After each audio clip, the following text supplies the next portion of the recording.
ఇద్దరికిద్దరు పెద్ద కేడీలు అని జడ్జెస్ అన్న మాటలను గుర్తు చేస్తాడు. మీనా చిన్న చిన్న గొడవలు ఉంటేనే సంసారం అంటూ మద్దతిస్తుంది. ఇక బాలు గొడవలు లేవంటే రహస్యాలున్నట్టే అంటూ రోహిణిని ఇరకాటంలో పడేస్తాడు. ప్రభావతి ఈ మాటలకు అనవసరంగా తీసుకొని రోహిణిని నిలదీస్తుంది. ఆమె తెలివిగా తప్పించుకొని ప్రభావతికి అనుమానాలు బలపడతాయి. మరోవైపు బాలు తన గెలుపు చెక్ను తండ్రి సత్యంకి ఇవ్వాలని ఆయనకు నిరాకరిస్తాడు. ఈ డబ్బులతో రూమ్ కట్టుకోవాలని సూచిస్తాడు. ఈ సందర్భంలో సత్యం ప్రభావతిపై ఘాటుగా విరుచుకుపడతాడు. మనోజ్ వచ్చి తన తెలివైన సమాధానం గురించి మాట్లాడతాడు.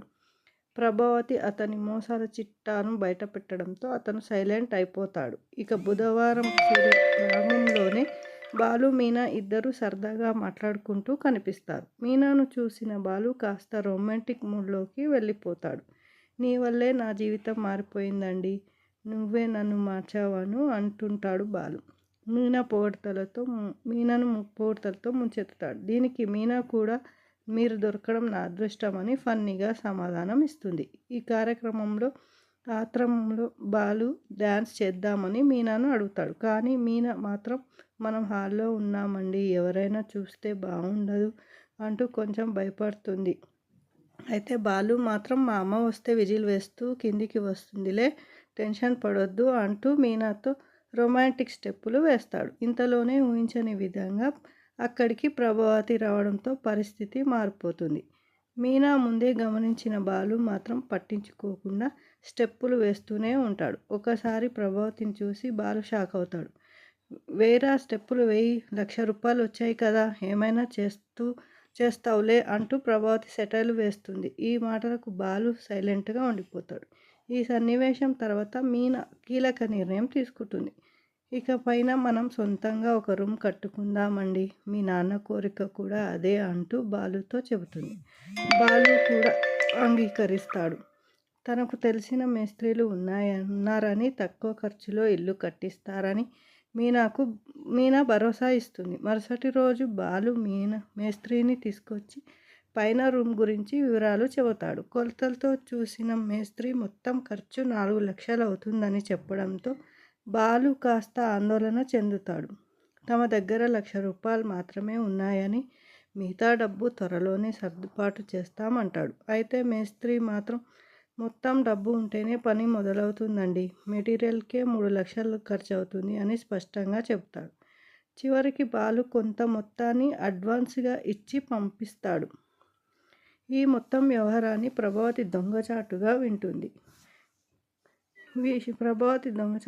విషయం గమనించిన బాలు తన తల్లిని ఆట పట్టిస్తాడు. మిగతా డబ్బును ఎలా తెచ్చుకుంటాం అని మీనా అడగగా, ఇంకేముంది, మా అమ్మ ప్రభావతి దేవి బంగారం ఉంది కదా, తాకట్టు పెడదాం, వీలైతే మనోజ్ గాడిలా అమ్మేద్దాం అంటూ జలకిస్తాడు. దీంతో ప్రభావతి ఇక్కడ ఉంటే నాకే టోపీ వేస్తున్నారు అంటూ అక్కడి నుంచి వెళ్ళిపోతుంది. మొత్తానికి బాలు మీనా డ్రీమ్ హౌస్కి పునాది పడుతుంది.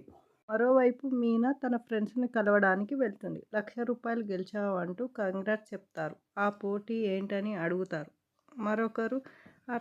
ఒకరినొకరు అర్థం చేసుకోవడమే ఆ పోటీ, మన మనసులో ఉన్న బాధలను అర్థం చేసుకోవడమే దాని ఉద్దేశం అంటూ మీనా తన ఫ్రెండ్స్కి వివరిస్తుంది. అయితే మీనా ఫ్రెండ్స్ మాత్రం ఈ రోజుల్లో అంత అర్థం చేసుకునే మొగాళ్ళు ఉంటారా, కొత్తలో అయితే అంతవరకే, తర్వాత వాళ్ళకి నచ్చిందే చేస్తారు అంటూ ఎద్దేవా చేస్తారు. మీనా మాత్రం బాలు ఎప్పటికీ తన ప్రేమ చూపిస్తాడని గట్టిగా చెప్తుంది. మా ఆయన మాత్రం అలాంటి వాడు కాదు, మా ఆయనను మాత్రం అనొద్దండి అని చెప్తుంది. దీంతో ఫ్రెండ్స్ పందెం వేస్తారు. నువ్వు కొత్తగా వంట చేసి పెట్టు, కానీ బాలు టేస్ట్ ఎలా ఉందని మాత్రం అడగొద్దు, నువ్వు అడగకముందే మెచ్చుకుంటే నువ్వే గెలిచినట్లు అంటారు. పందెంలో భాగంగా మీనా ఉదయాన్నే బీట్రూట్ దోశ చేస్తుంది. మామయ్య, రవి, ప్రభావతి అందరూ తిని మెచ్చుకుంటారు. కానీ బాలు మాత్రం ఫోన్లో మాట్లాడుకుంటూ హడావిడిగా వస్తాడు. టిఫిన్ తిన్నా ఎలా ఉందో చెప్పడం మర్చిపోతాడు. మీనా ఇండైరెక్ట్గా అడిగిన బాలు అర్థం చేసుకోకుండా నీళ్లు కావాలని అంటాడు. దీంతో మీనా కోపంగా ఏ అవసరం లేదు, మీరు తెచ్చుకోండి అంటూ వెళ్ళిపోతుంది. ఇలా మీనా పందెంలో ఓడిపోతుంది. మీనా ఫ్రెండ్స్ మగవాళ్ళు ఇంతే, పెళ్ళైన కొత్తలో మురిపం, తర్వాత మర్చిపోతారంటూ ఎగతాళి చేస్తారు. అయినా ఆగకుండా మరో పందెం వేస్తారు. ఈసారి ఓడితే 500 తీసుకుంటామని మీనా ఒప్పుకుంటుంది. మరోవైపు రోహిణిని తన కొడుకు నుంచి ఫోన్ వస్తుంది. ఫోన్ తీసుకున్న వెంటనే రోహిణి ముఖంలో ఆనందం వెల్లువిరుస్తుంది.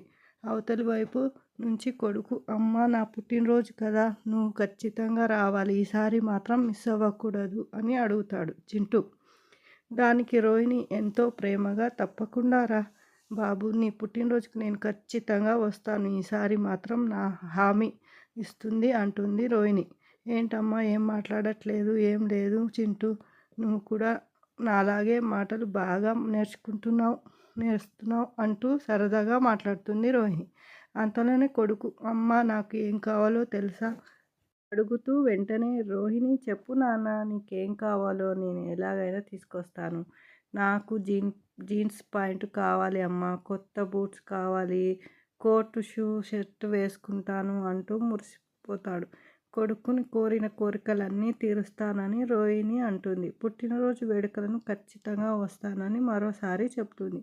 ఈ ఫోన్ కాల్ పూర్తయ్యాక ఫోన్లో ఎవరితో మాట్లాడుతున్నావు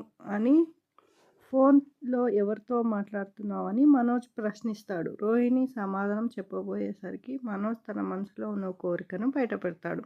మనం ఒకసారి ఒక ట్రిప్పుకు వెళ్ళాలి, ఏదైనా ఒక ట్రిప్పుకి అని అడుగుతాడు. గోవాకి వెళ్దాం అనుకుంటున్నాను, కానీ ఈ మధ్యకాలంలో ఎవరిని చూసినా భయమేస్తుంది. ఎవరిని నమ్మాలో ఎవరిని నమ్మకూడదో కూడా అర్థం అవ్వడం లేదని రోహిణితో చెప్తాడు మనోజ్. వీళ్ళందరికీ దూరంగా కాస్త ఏకాంతంగా గడిపేసి వద్దామా అంటూ తన ఆలోచనను రోహిణి ముందు పెడతాడు. మనోజ్ మాటలు విన్న రోహిణి కాసేపు ఆలోచించి, అవును మనం తప్పకుండా ప్లాన్ చేద్దాం, కొంచెం ప్రశాంతంగా ఉండేందుకు అదే మంచిది అని అంగీకరిస్తుంది. మనోజ్ కోరుకున్న ఏకాంతాన్ని ప్రయాణానికి రోహిణి తను కూడా ఒప్పుకోవడంతో ఇద్దరి మధ్య కొత్త ప్లాన్కు పునాది పడుతుంది.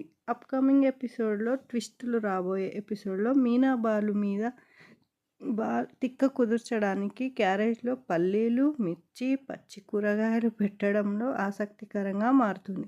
బాలు అవక్కవుతాడు. ఫ్రెండ్ రాజేష్ని వంట మెచ్చుకోలేదని ఇదే పనిష్మెంట్ అని చెప్పడంతో బాలు నిజం గ్రహిస్తాడు. మరోవైపు రోహిణి తన కొడుకు పుట్టినరోజు కోసం షాపింగ్ చేస్తుంటే అదే షాపుకు ప్రభావతి అక్కడికి వస్తుంది.